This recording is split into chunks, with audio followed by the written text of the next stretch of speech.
Na internet stranici na kojoj su građani Bosne i Hercegovine pozvani da potpišu peticiju o ukidanju vjeronauke u osnovnim i srednjim školama istaknuto je obrazloženje. Da bi Bosna i Hercegovina bila prosperitetno i zdravo društvo, neophodno je da bude laičko društvo u kome je vjera stvar pojedinca. Vjeronauci nije mjesto u školama, svaki pojedinac ima pravo da pripada određenoj religiji, ali država ne smije nametati vjeru. Ukidanjem vjeronauka u školama Bosna i Hercegovina bi bila korak bliže sekularnom društvu u kome je vjera lična stvar pojedinca. Kogod pokrene tu inicijativu, ja bih ga samo zamolio da uđe u učionicu, da dođe na jedan čas, da dođe na takmičenje jedno iz vjeronauke. Mi smo na ovome takmičenju ove godine iz pravoslavne vjeronauke imali 70% učenika preko 80 bodova. Da smo odnijeli te testove možda u bogoslovije, možda takvi rezultati ne bi bili. Vjeronauka je predmet gdje se uči da se postane čovjek, gdje se uči da se voli, gdje uči da se ne mrzi. Nijedno dijete koje voli vjeronauku, koji ima peticu vjeronauke, ne mrzi nikoga. Bili smo na času pravoslavne vjeronauke u Bijeljinskoj osnovnoj školi Sveti Sava i sa učenicima 6. razreda razgovarali o ovom predmetu. Učimo o pravoslavlju, o katoličanstvu, učimo baš dosta religija, koje sve crkve postoje, gdje se on moli, kako se moli, šta radi, sve, koje praznike imaju i tako to. Baš mi je najzanimljivije bilo kad smo učili o sinagogama, o Jevrejima, tamo kako se oni moli. Meni je super, naučimo mnogo o svim crkvama, manastirima, naučimo nešto i o Isusu Hristu, o hrišćanima, kako su bili progonjeni. Vjeronauka težak predmet? Ne. Sa našom nastavnicom ništa nije teško. Kako se ti osjećaš nakon časa vjeronauke? Pa, onako, smireno. Tu učimo religije, učimo, ne znam, crkve, šta je crkva. Volim vjeronauku zato što je zanimljiva i zato što kad odrastem želim da idem na bogosloviju, bogoslovski fakultet. Jako je zanimljivo na časovima, imamo divnu nastavnicu vjeronauke i zanimljivo je, družimo se i nešto naučimo. Mi smo pripadali društvu kome jedan dug period nije bilo vjeronauke i mislim da ljudi imaju određene predrasude.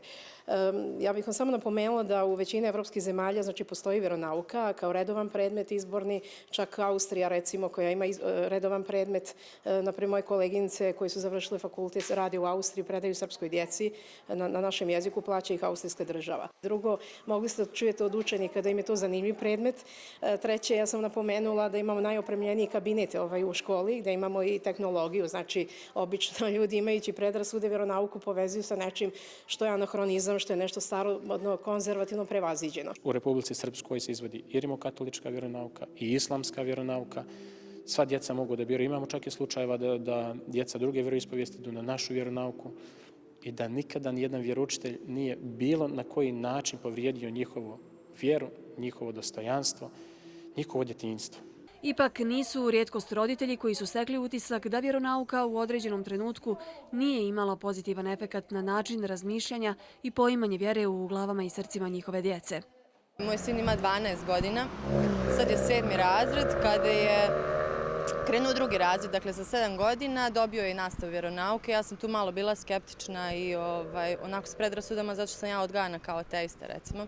Što danas više nisam jer sam na svojevrstan način sebi tokom godina spoznala neke stvari, tako da imam neku svoju religiju. Nisam željela da ja budem roditelj koji govori djetetu kako će misliti, tako da sam ja to pustila da ide svojim tokom. Međutim, onda posle izvjesnog vremena sam primijetila kod njega neke promjene u ponašanju. Počeo je da se boji Boga, da radi stvari, da ga Bog ne bi kaznio.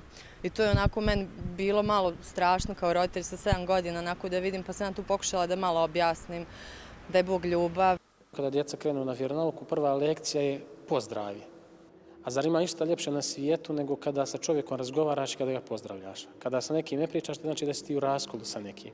Jer znači mi od samoga početka učimo djecu da ne budu u raskolu ni sa kim i da znaju da lijepo pozdravi od svojih roditelja, od svog sveštenika, od svog prijatelja, od svog komšije i to je jedan početak. Znači osnovni cilj vjeronauke je da djecu učimo da budu ljudi.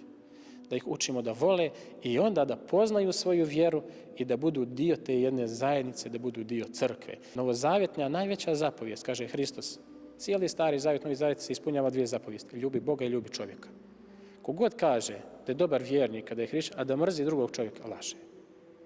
Mi kada se pričešćujemo u crkve, to je najveći događaj naših sjedinjenja sa Bogom, čitamo molitvu gdje se mirimo i sa Bogom i sa ljudima. I sveštenik tada može da pita sve ljude samo jednu stvar, to je da li su u zavadi sa nekim. Ako si u zavadi sa nekim, ne može se pričestiti Bogom. To djecu učimo, da ne smiješ biti u zavadi. Možeš da se naljutiš, ali oprosti. Možeš da se naljutiš, ali ne smiješ da mrziš. To djecu učimo od 2. do 9. razreda. Razlika nije problem. Razlika može da afirmiše naš odnos ako na pravi način shvatimo. Zato što je hrišćanstvo religija koja nas poziva na ljubav. Znate, mi smo u posljednjih godina, često su nam iz zapada dolazili, sa zapada ljudi koji su nas učili toleranciji. Međutim, ljubav je više od tolerancije. I hrišćanstvo nas, evo, 2 milenijuma poziva na ljubav. I zaista ne mogu da shvatim kako neko može da izvlači zaključak da mi na veronauci možemo da podstičemo djecu da mrze djecu koji su drugačiji od njih, naprotiv.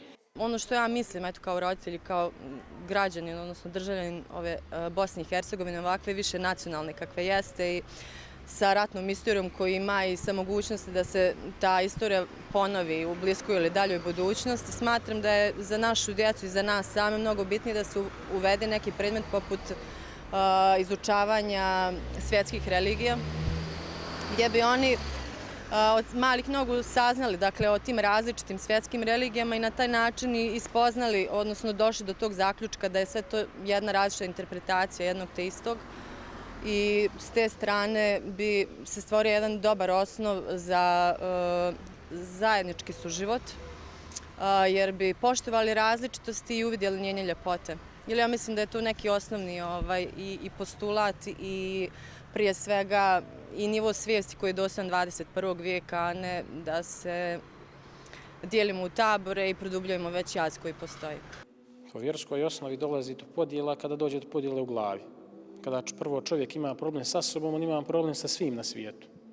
Mi iz pravoslavne vjeronauke izučavamo i druge religije, i islam, i budizam, i rimokatoličku vjeru, i imamo odličnu saradnju. Ja bih volio, možemo negdje emisiju da napravimo zajedno sa rimokatoličkim i islamskim vjeroučiteljima. Naša eparhija Zvorničko-Tuzlanska je ove godine domaćin vjeroučiteljima sa prostora cijele Bosne i Hercegovine u Brčkom. To je jedno međureligijski susret vjeroučitelja gdje ćemo baš doći svi da govorimo o slobodi govora, o slobodi izražavanja, o tome kako jedni druge predstavljamo, kako jedni o drugima govorimo. Školska godina je uveliko počela. Vjerski udžbenici su među mnogim knjigama iz kojih će đaci učiti sve do ljetnjeg raspusta. Da li će udžbenik vjeronauke biti u školskim torbama naredne školske godine, još uvijek je neizvjesno.